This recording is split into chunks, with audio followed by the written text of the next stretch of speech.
Ok Quentin, parle-moi un petit peu de ton parcours professionnel.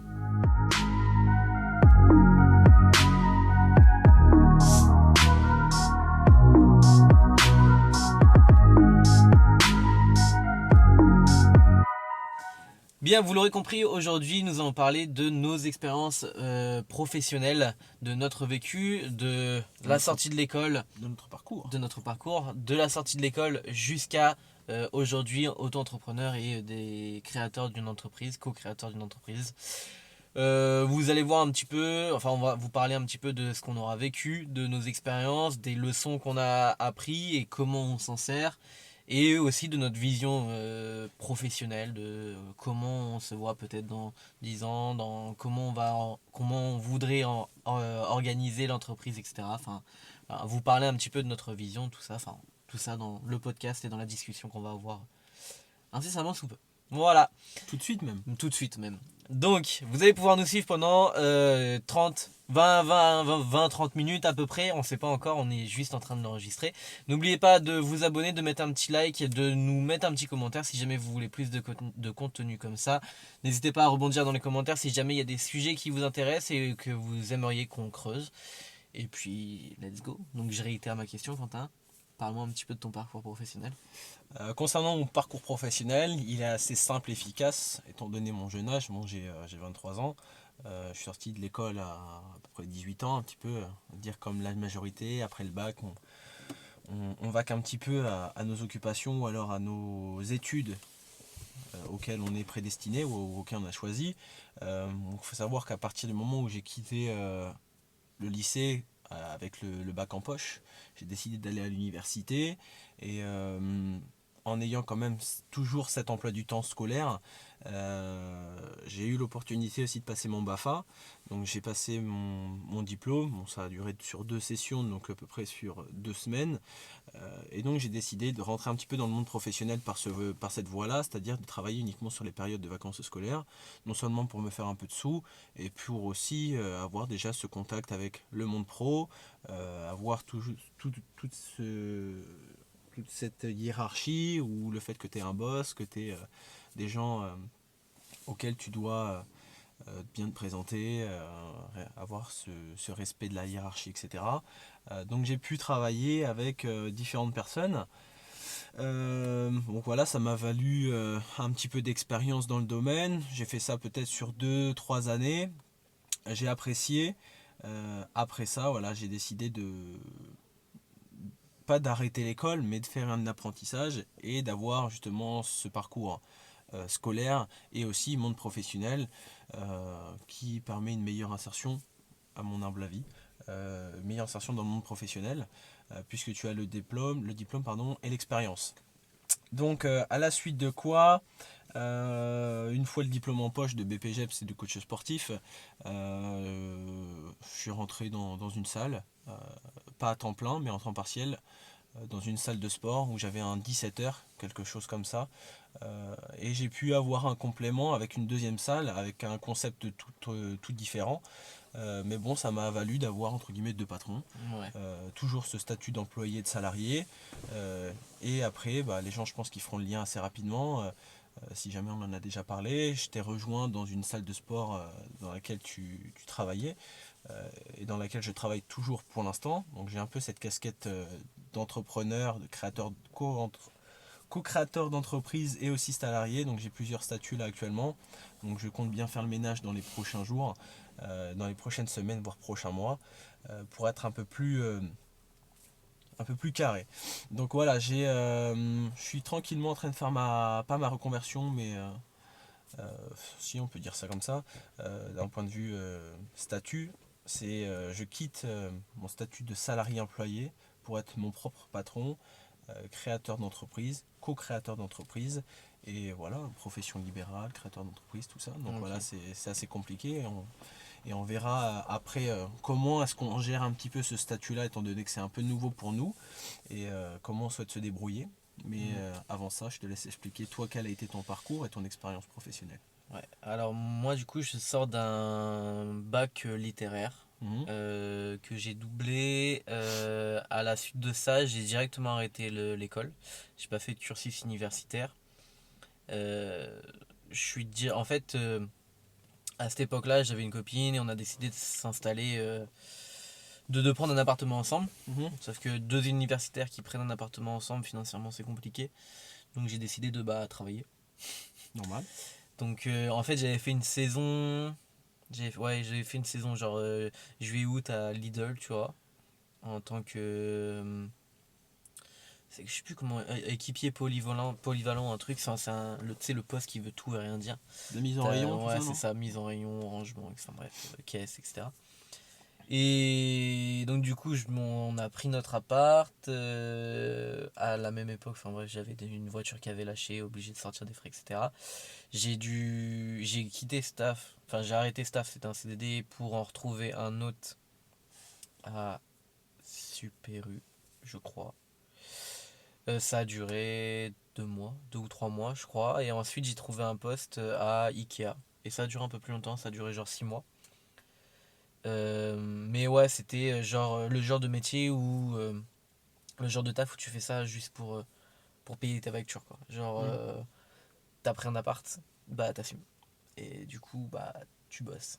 Et bon, après, ça m'a donné de l'expérience. Ça m'a donné de l'expérience dans la vente, ça m'a donné de l'expérience dans le contact avec les gens et tout, dans la gestion de la hiérarchie, voire plusieurs façons de travailler, etc. Donc c'était cool, mais c'est vrai que c'était du boulot, quoi. Mhm. C'est boulot, ouais.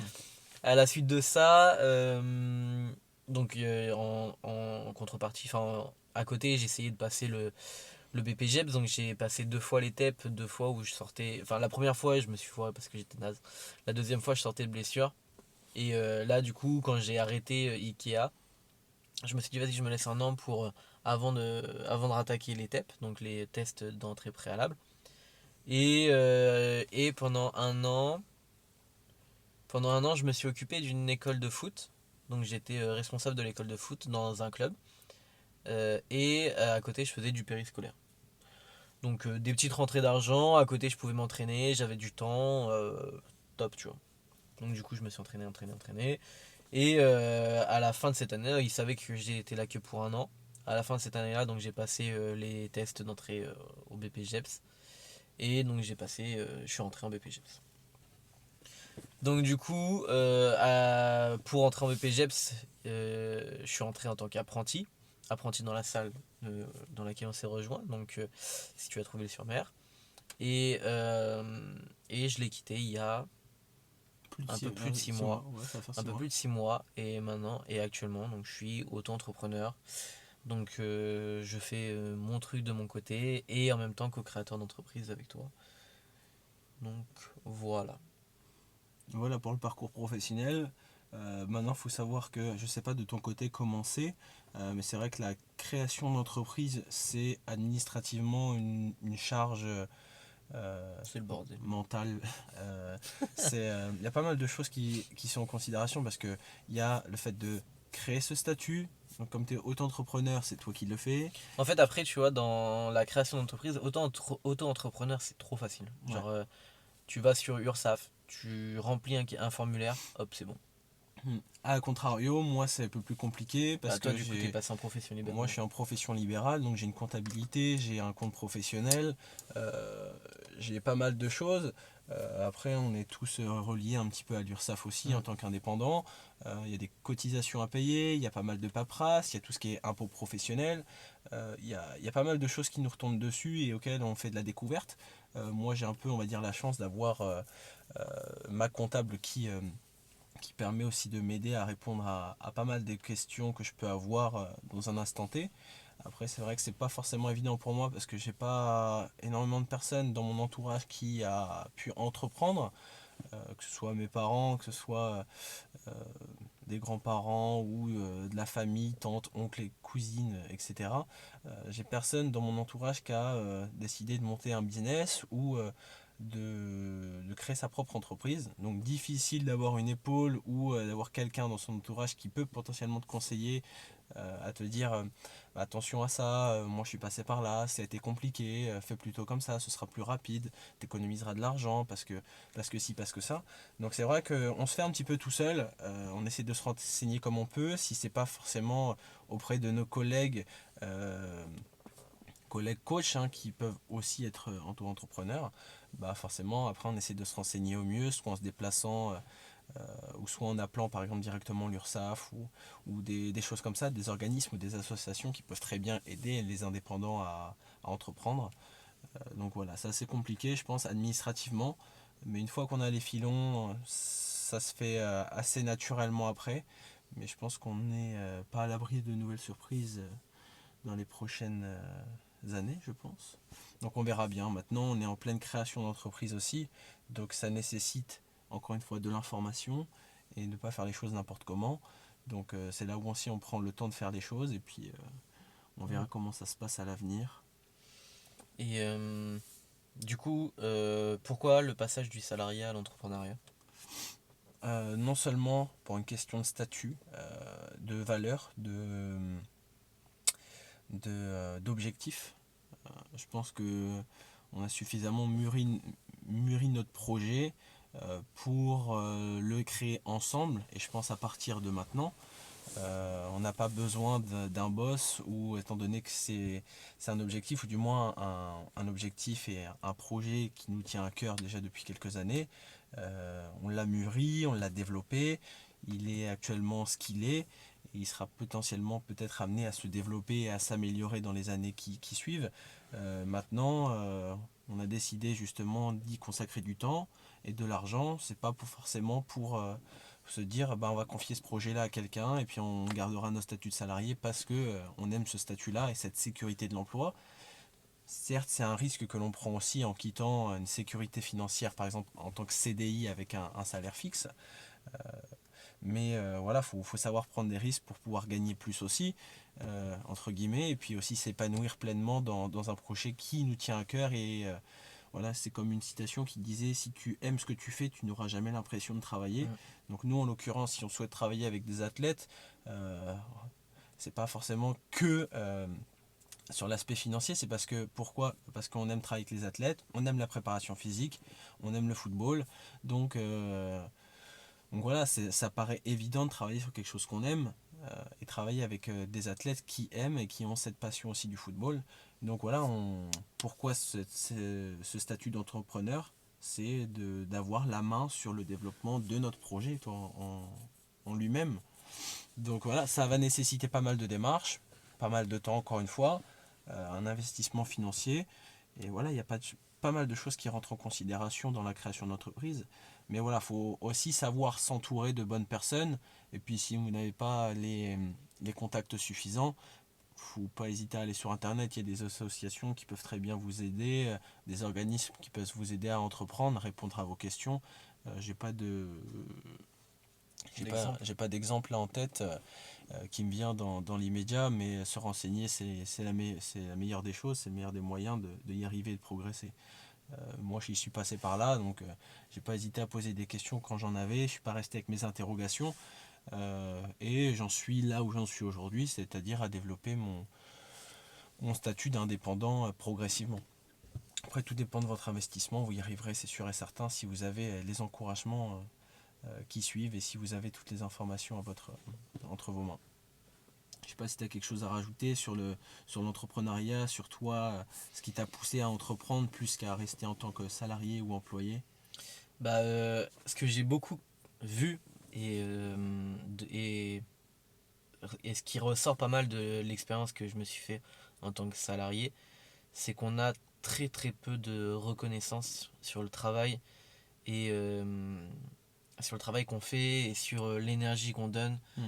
à réaliser des tâches qui au final vont servir non pas à nous mais à la personne pour qui on le fait.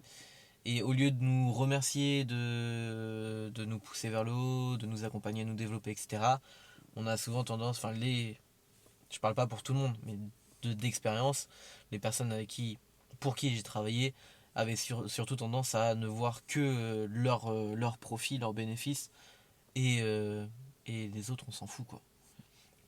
Euh, Par rapport à mon dernier employeur, par exemple, sur 4 ans, il nous a promis des primes et des primes et des primes. Il y en a une qui est sortie. Il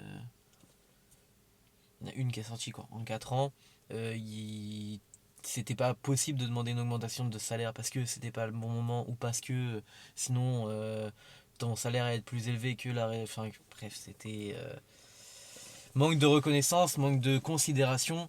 Quand toi, à côté, pendant 4 ans, tu te formes, tu Par tes deviens propres moyens en plus. par tes propres moyens, puisqu'il ne veut pas te former pour toi te développer individuellement. Tu deviens bien plus compétent et on ne te rémunère pas ou on ne te voit pas à ta juste valeur. Euh, Quand tu sors d'un BPGEPS où tu as à peine ton diplôme, que tu n'as pas d'expérience, rien du tout, ok, je comprends qu'on soit à un salaire minima, etc., il n'y a pas de problème. Faut le temps de prendre de l'expérience, faut le temps d'apprendre, etc.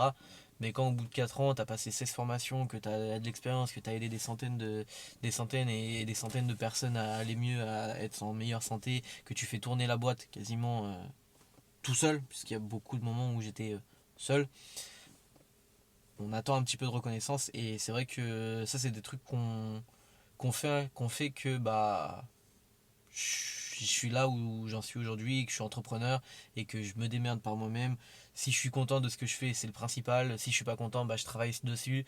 Euh, donc ça c'est pour le côté auto-entrepreneur. Au côté entrepreneur ou créateur d'entreprise, bah, j'ai qu'une hâte, c'est que ça grandisse et pouvoir recruter des personnes et leur dire t'as un projet, ok c'est quoi le mien, on va revenir. Mais est-ce que toi tu as un projet? Est-ce que si on se donne 2 ans pour que on arrive à ton projet et que toi tu m'aides sur le mien, bah on aura gagné tous les deux et tout le monde sera content de l'aventure. Donc c'est un peu, je trouve que c'est ce qui manque beaucoup dans les entreprises et dans l'esprit l'esprit des entreprises, on va dire. C'est que les patrons ne pensent qu'à leur gueule, ne pensent pas aux employés. Alors bien sûr, ils créent des projets, ils créent des entreprises, ils ont leurs objectifs, ils veulent faire ça, mais il faut penser qu'ils sont pas tout seuls. Et, et quand tu as une équipe qui travaille pour toi, bah c'est bien aussi de la valoriser. Et Parce de la que c'est pas toi qui respecter, fais tout. Tu as décidé de déléguer pour quelqu'un, tu as décidé de déléguer à quelqu'un pour qu'il fasse une tâche, valorise le fait qu'il ait fait la tâche. Quoi. Ou fais-le toi-même. Et démerde-toi. Ouais, c'est. Peace. Non, ouais, il y a pas mal de choses comme ça. Après, on n'a pas forcément tous l'occasion d'avoir de bons patrons. Non, bien sûr. Moi, par exemple, quelque chose de tout bête, ça rentre d'un point de vue personnel. Après, prend en considération qui veut. Mais moi, j'ai déjà eu, dans la structure dans laquelle j'ai fait mon apprentissage, j'ai jamais rien demandé, j'ai toujours fait le boulot qu'on m'a demandé pour pouvoir justement avoir mon diplôme en poche à la fin de l'année. Moi, j'ai jamais rien demandé de quoi que ce soit. Et pendant la période de Noël, la période des fêtes, ou parce que voilà, c'était un anniversaire, bah écoute, j'avais reçu une carte cadeau d'une valeur d'à peu près entre 80 et 100 euros pour pouvoir justement chez Intersport aller racheter une nouvelle paire de baskets. De ton entreprise De la part de mon employeur, ouais. Bah après, c'est ce que je disais, c'est pas tout le monde, mais dans l'expérience que j'ai eue, que ce Oui, soit. toi, t'as fait qu'une structure, quoi. Oui, mais pas que dans les salles de sport, tu vois. À Lidl, les employés polyvalents, c'est de la merde, tu vois. Genre, ils font remonter des informations, quoi que ce soit, pour améliorer le truc. On leur crache dessus, c'est vas-y, tais-toi, on sait ce qu'on fait, t'as pas ton mot à dire, de toute façon, t'es là qu'en saisonnier, c'est tout. Quand tu bosses à Super U, même chose, que tu proposes des trucs, que t'essayes d'être. On te crache dessus, quand t'es. Bah, je reparle d'IKEA, moi, IKEA, c'était un coup de pute qu'on m'a fait, tu vois, genre on m'a dit ouais t'inquiète tu seras prolongé, tu seras prolongé, tu seras prolongé, j'arrive à échéance, bah non on te reprend pas. Ah cool, bah et du coup je me suis saigné 6 mois pour rien quoi. Mm. Genre j'ai rien derrière, et je fais comment moi derrière, je m'occupe comment. Enfin bref tu vois, et donc là avec l'entreprise, la première et dernière salle de sport dans laquelle j'ai travaillé, c'était ça, c'était manque de reconnaissance, manque de considération. Alors tout est beau, tout est rose quand tu es en apprentissage. Hein. Tu vois le monde merveilleux, tu te dis oh putain c'est génial. Ton patron il t'apprend des trucs, tu fais ah c'est génial et tout. Puis plus ça va, plus t'apprends. Et puis plus t'apprends, plus tu vois. Et plus tu vois, plus ça te dégoûte. Après c'est mon ouais. ressenti, c'est mon expérience. Je sais que bah, ces expériences avec les patrons, avec les responsables, avec les clients, avec les gens, ça m'a appris pas mal de choses. C'est des choses que je veux remettre en place. Enfin que, pas copier, mais je veux améliorer dans l'entreprise, donc dans Overcom. Faire en sorte, bah, par exemple, que dans un entretien d'embauche, ce soit pas ok, c'est quoi votre expérience? Ok, vous avez fait ça, ok, CV, lettre de machin et tout. motivation, machin, CV, tout lettre de ça. motivation, sans non, ça je m'en bats les couilles. Si le mec il me contacte, c'est soit qu'il est motivé, soit qu'il a besoin d'argent. Moi, je veux des gens qui... Enfin, Qui aient des l'objectif, valeurs, des c'est d'être un convictions. tremplin pour les gens. On sait très bien que les gens ne travailleront pas 35 ans avec nous. On sait très bien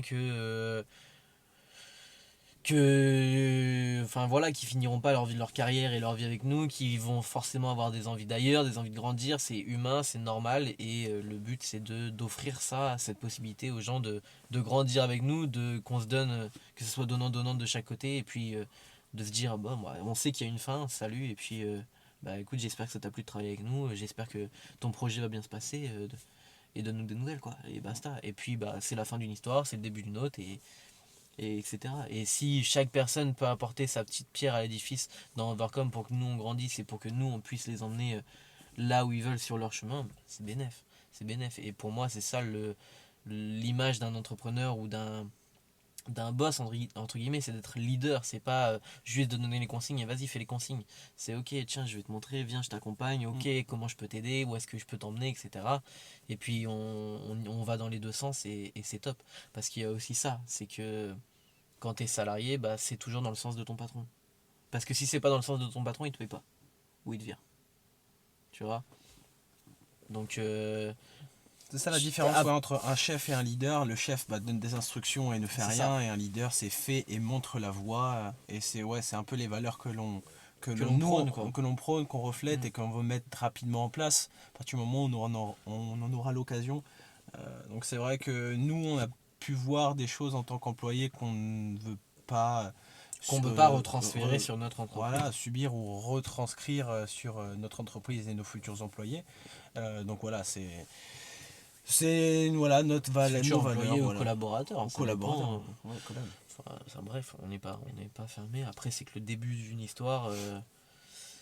Pour l'instant, on commence avec du coaching en ligne, un accompagnement pour les footballeurs qui veulent s'améliorer et améliorer leur physique et être plus compétents, et puis on verra par la suite. Mm. Puis je rebondis une dernière fois sur l'entreprise, le fait que ça soit pas donnant-donnant, tu vois, sur la dernière entreprise que j'ai fait. C'est pendant 10 mois, je leur ai dit, je vais m'en aller, je veux réduire mon emploi du temps, ou machin, etc. Et c'était ils ont même pas cherché à remplacer, ils ont même pas cherché à m'arranger, ils ont même pas.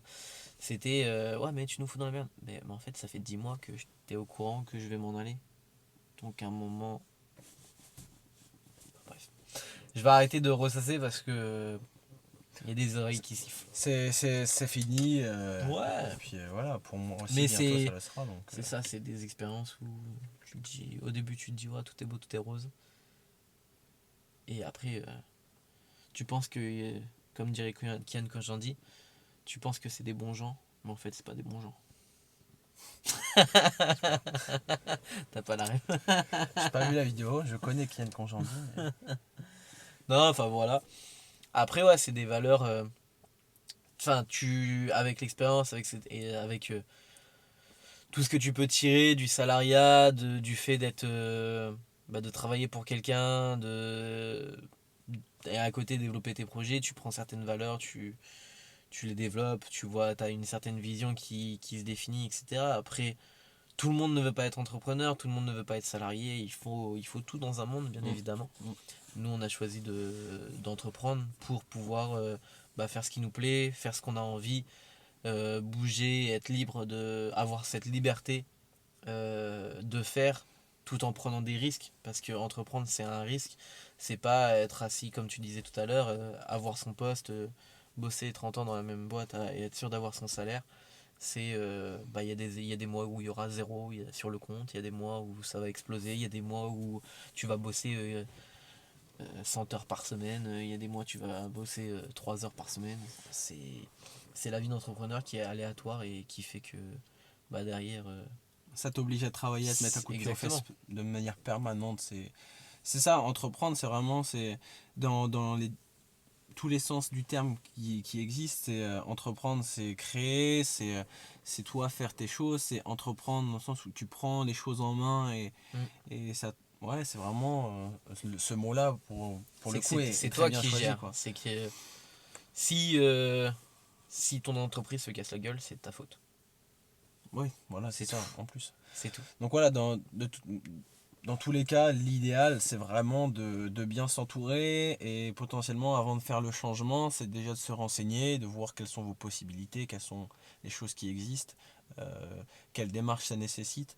Il faut que vous ayez aussi le soutien de vos proches, que ce soit le soutien aussi de votre employeur, si lui aussi vous soutient, dans votre démarche à entreprendre.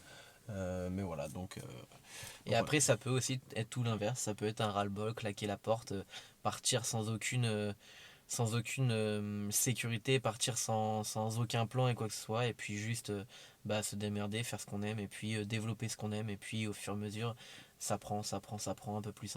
Et puis ça devient ce qu'on veut que ça devienne, quoi. voilà, Faut pas, si vous sentez l'âme d'entreprendre, si vous avez envie de, c'est même pas si vous sentez l'âme d'entreprendre, mais aussi si vous ne sentez plus l'âme d'être salarié, de travailler pour quelqu'un d'autre que pour vous-même, alors allez-y, jetez-vous à l'eau et soit vous avez la possibilité de préparer, entre guillemets, et du coup là on est sur deux profils différents. Par exemple, si vous aimez tout préparer, que tout soit cadré, etc., donc vous serez plus du côté de Quentin, où Quentin ne veut pas partir sans qu'il y ait quelque chose de prêt, de moi, créer, faut que ce etc. soit carré. Faut que ça Moi, soit carré. je réfléchis sur moyen, court, long terme.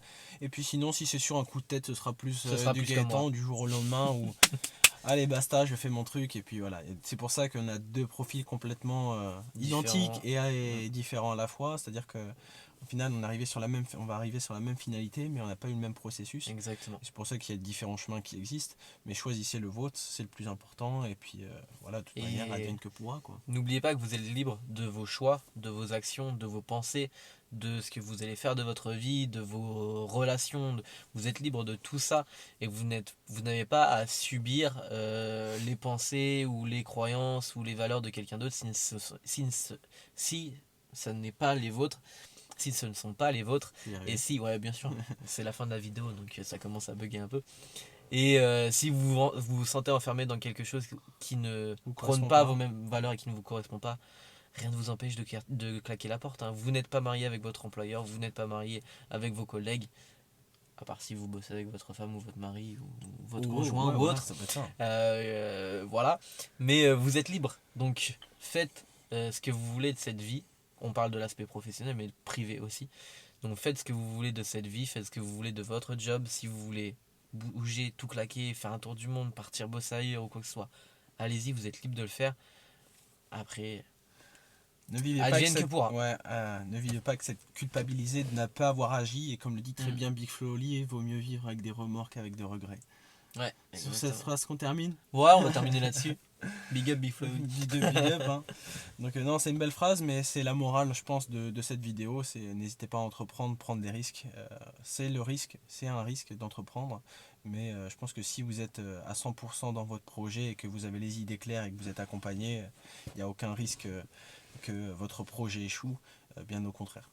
Et si vous croyez assez fort dans votre projet, ça devrait réussir. Il n'y a pas de problème. Enfin, Ouais. ça va réussir. Et vous pouvez entreprendre même sans avoir d'expérience, même sans avoir de vécu, même sans être passé par la case salariat. Ça prendra juste peut-être un peu plus longtemps, à part si vous explosez directement. Mais je pense par exemple aux étudiants qui sortent juste de l'université ou qui sortent du lycée après leur bac et qui veulent directement faire quelque chose à leur compte. Foncez, foncez. De toute façon, au pire, vous allez échouer. Mais le plus bel apprentissage, c'est d'échouer. C'est pas de réussir. Donc, C'est sur cette bête morale, sur cette c'est encore une belle morale. une belle morale. Décidément, il y en a beaucoup à cette fin de vidéo. Il faut rester jusqu'au bout. Voilà, il faut rester jusqu'au bout. Donc merci en tout cas à vous d'avoir écouté ce podcast, soit en audio, soit en vidéo. On a fait ça dans une voiture, c'est un format Ouais, ça inédit. change. Voilà, j'espère que, et du moins on espère que ça vous a plu, que le sujet vous a plu. N'hésitez pas à en débattre ou alors nous dire ce que vous en avez pensé dans les commentaires. Mettre un gros pouce bleu, ça fait toujours plaisir. Partager, histoire que les gens qui hésitent à entreprendre puissent voir potentiellement cette vidéo. Donc voilà, n'hésitez pas aussi à aller sur Instagram, on a overcome.ci, notre réseau social, où on diffuse du mindset, le répertoire gestuel, des entraînements, donc de quoi faire, c'est garanti. Donc d'ici là, Et puis, il est possible qu'il y ait le Black Friday qui joue les prolongations. jusqu'au Cyber Monday, Peut-être. jusqu'à Noël. Peut-être qu'il y aura encore Une offre à Noël. une offre en plus. Donc si vous n'êtes pas au courant de notre accompagnement du Next Level, rendez-vous sur le précédent Let's Talk. Et rendez-vous aussi sur Instagram où on parle bien évidemment de ce Next Level et de nos réductions sur Black Friday. Donc voilà.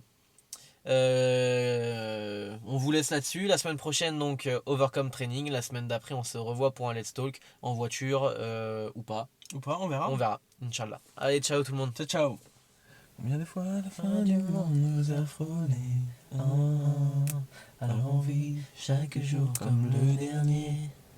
Parce qu'on vient de loin.